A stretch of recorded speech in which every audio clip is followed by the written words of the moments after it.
अरे दुआरा बैठ नंद बाबा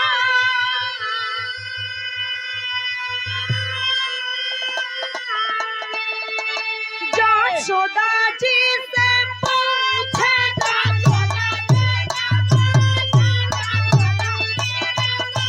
अरे 500 रुपया पुरस्कार।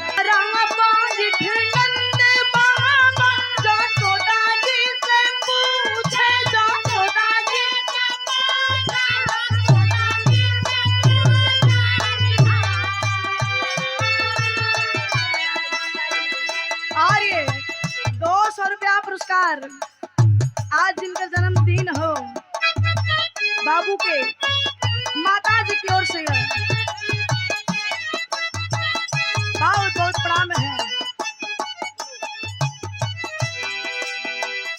राहनी बेटावा होई की बेटी हिया शगुनावा उचारे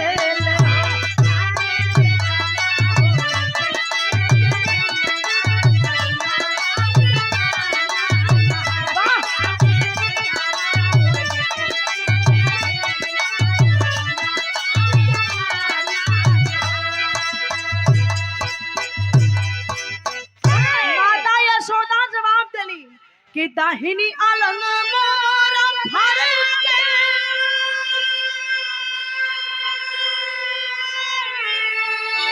पायरा मोरा सूझे पायरा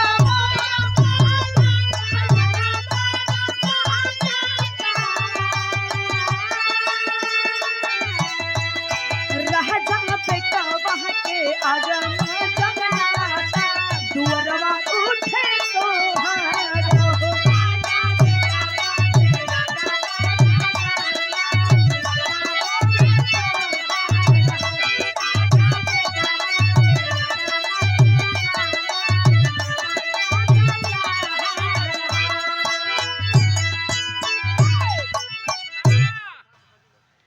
अच्छा जब लड़का हो जाला केहू के घरे तो देखा बधाई देव सब पहुंचाला और वही सब में और के पहुंचाला के ना तो मरद में रही ना ता मेहरारू में साली बड़का बाबू रहला के 6 नंबर उनके का छोट बाबू 6 नंबर हुआ खत्म हो।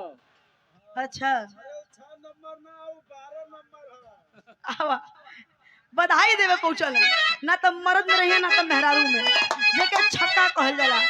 आज जब वो लोग पहुंचे तो बधाई कैसे दी है कि भूवर भूवर बार रे होरिया बाटे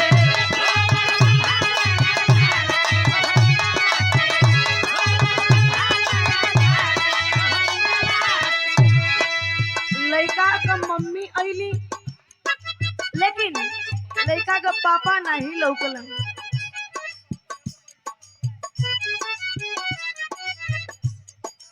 हुआ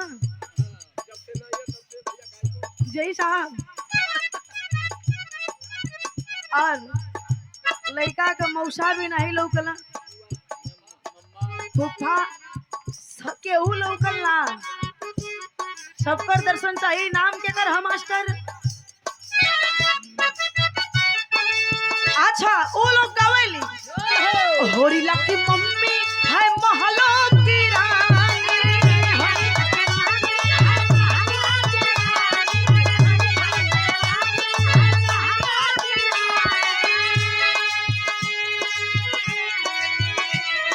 होरिला की मम्मी है महलों की रानी पापा हमें रंग बाजरे होरिला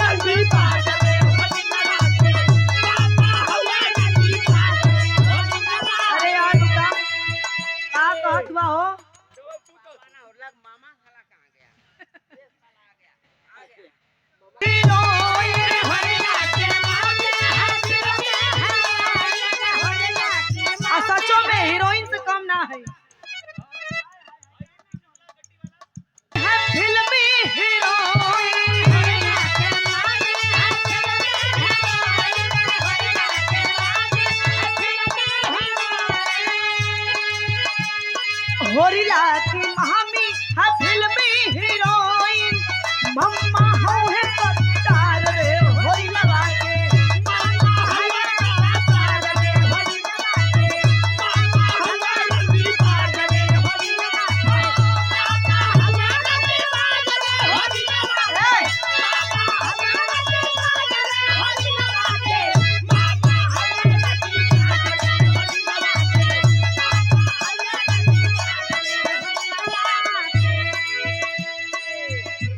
इहे गावली लेकिन आवा तनी बिरहा पे आ जा